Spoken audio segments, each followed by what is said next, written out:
سیدنا عبادہ بن صامت رضی اللہ تعالی عنہ بیان کرتے ہیں کہ رسول اللہ صلی اللہ علیہ وسلم نے ارشاد فرمایا، تم مجھے اپنے نفسوں کی طرف سے 6 چیزوں کی ضمانت دو، میں محمد صلی اللہ علیہ وسلم تمہیں جنت کی ضمانت دیتا ہوں۔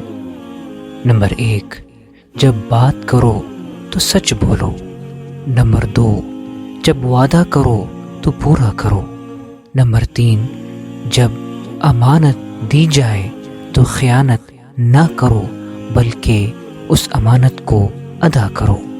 نمبر 4، اپنی شرمگاہوں کی حفاظت کرو۔ نمبر 5، اپنی نگاہیں جھکا کر رکھو۔ اور نمبر 6، اپنے ہاتھوں کو روکے رکھو، یعنی کسی کو اپنے ہاتھوں سے تکلیف نہ پہنچاؤ۔